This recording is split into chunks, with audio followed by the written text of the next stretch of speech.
Thank you for joining me today on a special haunted edition of Backroads Tourist.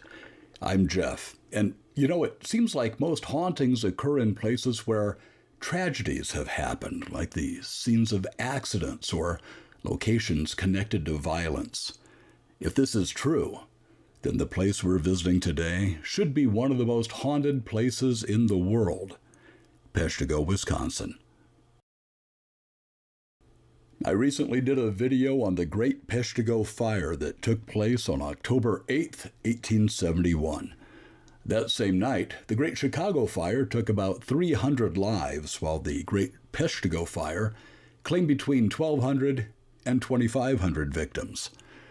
The fire in Chicago got all of the headlines, though, because everyone had heard of Chicago, but few knew about Peshtigo, Wisconsin.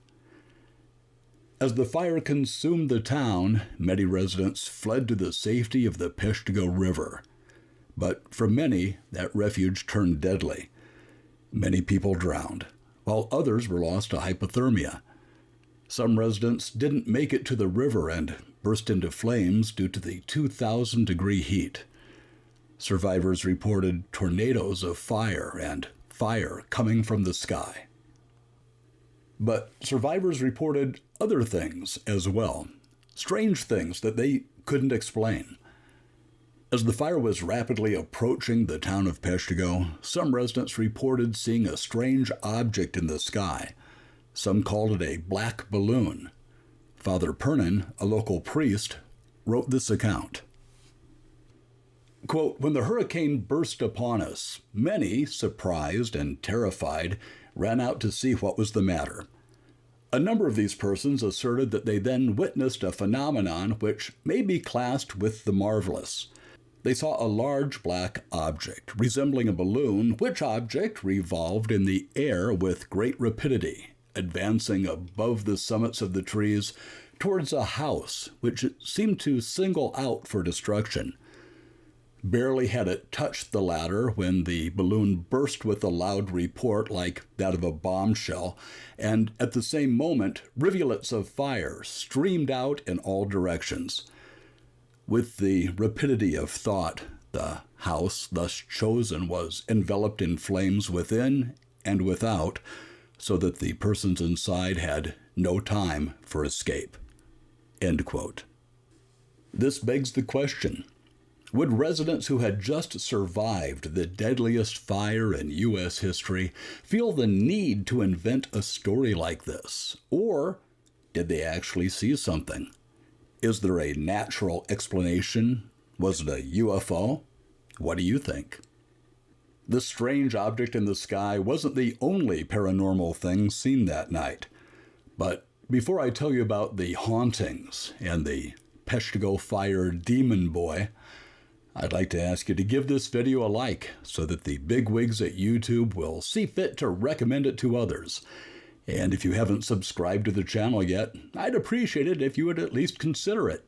I bring you interesting videos each week about my visits to strange, unusual, quirky places, and I don't want you to miss out on any of them. After the spooky month of October, I'll get back to posting some non-spooky videos that I think you're going to enjoy too. And if you are already a subscriber, I want to thank you so much for joining the channel. I hope you like it. It's great to have you along. The Great Peshtigo Fire wasn't limited to just the town of Peshtigo. 1.5 million acres were burned and 17 communities were affected. After the fire, reports started coming in about something strange that people were seeing in nearby Outagamie, Brown, and Manitowoc counties. The versions were slightly different, but eyewitnesses were saying that they saw a large black deer with huge antlers. On his back was a demon boy with a long, fiery tail that spread fire everywhere they went.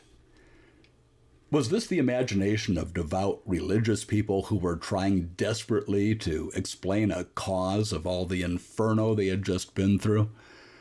Or did many people really see something evil in the woods that night? I'll let you decide. But mysterious and supernatural events from the fire in 1871 continue to this day. 500 to 800 people lost their lives in the town of Peshtigo alone. Some of those residents reportedly still remain in the area. People talk of seeing shadow people around town, especially at the site of the mass grave next to the Peshtigo Fire Museum. 350 bodies are buried in this grave. People buried here were either so badly burned that they couldn't be identified, or there was nobody remaining who could identify their body. Men, women, and children were all buried here together. If tragedy is indeed a catalyst for restless spirits, then this certainly must be a very haunted place. Visitors to the cemetery and the museum have reported smelling smoke, hearing voices, and even seeing apparitions.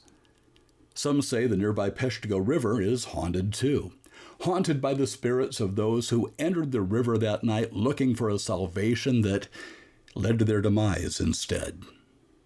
If you enjoy stories like this, stories that are strange, paranormal, and even supernatural, then I'd like to invite you to click on that window on your screen right now and watch some of the other spooky videos that I've done over the years.